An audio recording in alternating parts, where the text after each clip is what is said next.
আসসালামু আলাইকুম। আশা করি সবাই ভালো আছেন। আজকে রমজান মাস, সেজন্য বুট সিদ্ধ করে কিভাবে ডিপ ফ্রিজে সংরক্ষণ করবেন আজকে সেই ভিডিওটাই দেখাবো।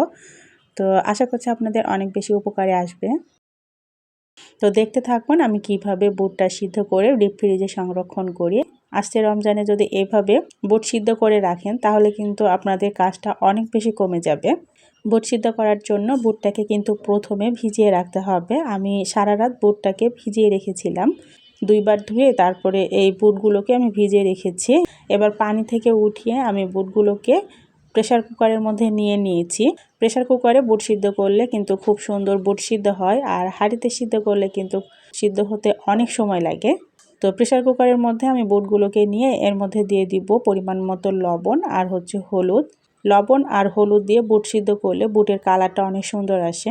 লবণ আর হলুদটা দিয়ে দিয়েছি। এবার এর মধ্যে পরিমাণ মতো পানি দিয়ে দিব, দিয়ে বুটটাকে সিদ্ধ করে নিব।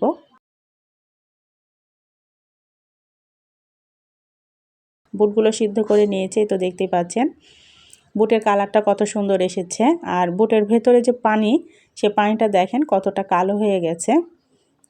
আর বুটগুলো দেখাচ্ছি যে কতটা সুন্দর সিদ্ধ হয়েছে। প্রেসার কুকারে কিন্তু বুট সিদ্ধ করলে খুব সুন্দর সিদ্ধ হয়ে যায় আর সময়ও কম লাগে। এ তো দেখতেই পাচ্ছেন কত সুন্দর বুটগুলো সিদ্ধ হয়ে গেছে। এবার এগুলোকে আমি পানি থেকে উঠিয়ে একটা চালনিতে নিয়ে নিব।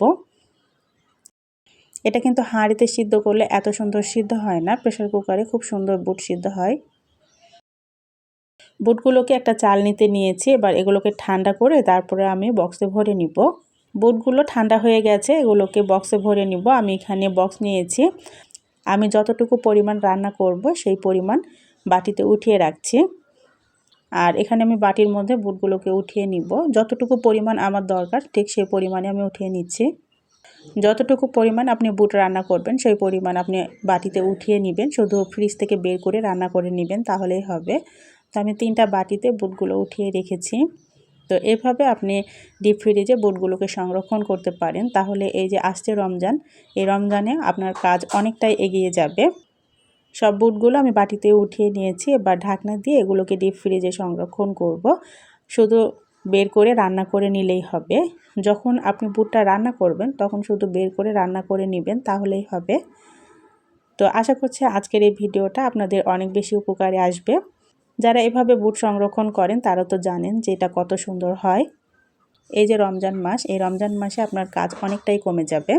তো বুটগুলোকে আমি বাটিতে উঠিয়ে নিয়েছি। এবার ঢাকনা দিয়ে এগুলোকে ডিপ ফ্রিজে রেখে দিব। আশা করছি আজকের এই ভিডিওটা আপনাদের অনেক বেশি উপকারে আসবে। আর যদি ভালো লাগে তো প্লিজ একটা লাইক দিয়ে আমার চ্যানেলটা সাবস্ক্রাইব করে আমার সাথে থেকে যেতে পারেন। আজ এ পর্যন্তই। সবাইকে আল্লাহ হাফেজ।